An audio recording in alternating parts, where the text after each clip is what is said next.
Saudara, Badan Pemeriksa Keuangan atau BPK hari Rabu pagi ini menyerahkan 220 objek temuan yang berkaitan dengan perhitungan anggaran negara yang diterima oleh Ketua DPR MPR Haji Harmoko.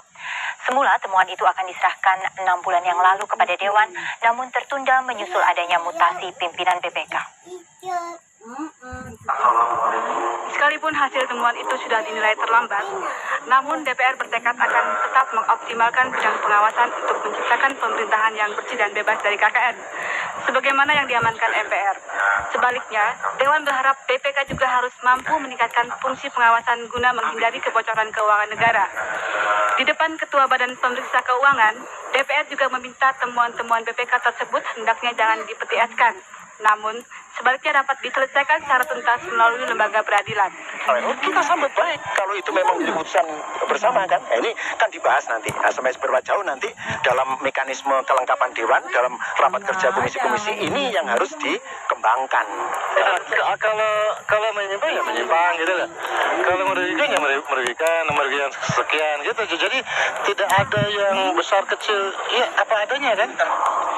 Dewan sendiri menyatakan sangat mendukung keinginan BPK agar temuan-temuan yang disampaikan dapat ditindaklanjuti dengan langkah nyata.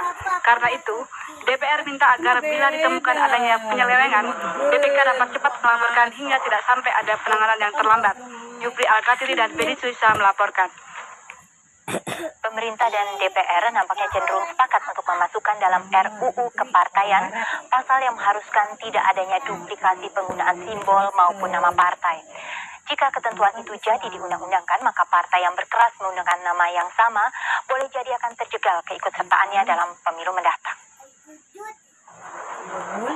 Informasi adanya kesepakatan antara pemerintah dan DPR mencantumkan dalam pasal rancangan Undang-Undang Kepartaian mengenai keharusan penggunaan satu nama dan simbol partai ini dikemukakan Ketua Tim Penggodok Rancangan Undang-Undang Kepartaian Depdagri, Profesor Dr. Rias Rashid, di sela-sela acara pembahasan RUU Kepartaian tersebut di gedung DPR pagi tadi. Menurut Rias Rashid, sebenarnya hal itu tidak tersentuh dalam naskah asli, namun dalam diskusi fraksi Partai Demokrasi Indonesia mengusulkan perlunya pengaturan secara tegas penggunaan nama dan simbol partai. Forum diskusi sepakat hal itu memang perlu, mengingat partai dengan nama dan simbol tersendiri merupakan sebuah badan hukum. Selain itu, ketentuan itu juga akan mempermudah penyelenggaraan pemilu. Rumusannya akan seperti itu, bahwa hanya setiap partai dan memiliki nama dan simbol yang satu itu sebenarnya tidak sama dengan lain untuk menghindari kebingungan gitu. Dan sebagai sebuah badan hukum itu memang mereka semacam itu nama dan simbol itu semacam hak partai gitu. Ya ini memang merupakan satu hal yang wajar sebenarnya di mana-mana juga kalau dua nama yang sama lebih dari satu itu dan simbol yang sama kan juga pemilunya nanti gimana gitu. Rias juga mengemukakan salah satu kemajuan penting dari pembahasan RUU mengenai partai politik itu adalah adanya ketentuan bahwa pendirian partai cukup dengan akte notaris dan didaftarkan di Departemen Kehakiman saja untuk kemudian diumumkan dalam lembaran negara. Menurut Rias Rashid, hal itu penting untuk menghindarkan kesan bahwa sebagai pembina politik dalam negeri, Depdagri terlalu mengatur partai politik. Janus Siahaan dan Agus Kusno melaporkan. Dan saudara, kini kita beralih ke luar negeri. Presiden Irak Saddam Hussein mengganti Duta Besar Irak untuk Perserikatan Bangsa-Bangsa Nizar Hamdun oleh wakilnya di PBB Said Hassan. Saddam juga memerintahkan penggantian 18 duta besarnya yang ada di seluruh dunia. Tekanan kepada Presiden Irak Saddam Hussein guna mematuhi permintaan tim pemeriksa senjata PBB kini kian meningkat, yang kemudian disusul dengan penggantian 18 duta besarnya di seluruh dunia.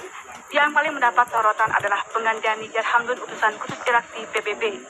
Menanggapi penggantian ini, Hamdun tidak melihat sesuatu yang aneh dan hanya persoalan biasa saja.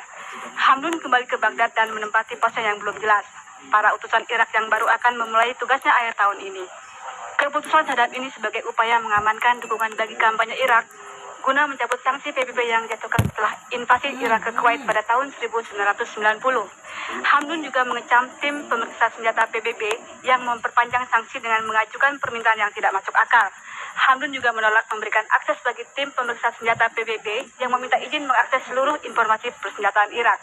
Dewan Keamanan PBB mengatakan embargo pembatasan penjualan minyak tidak akan dicabut sebelum Amsco mengakui bahwa Irak telah menghancurkan senjata pemusnah massanya. Saudara, liputan siang akan kembali kepada Anda selepas selingan berikut, tentunya dengan informasi aktual lainnya. Tetaplah bersama kami.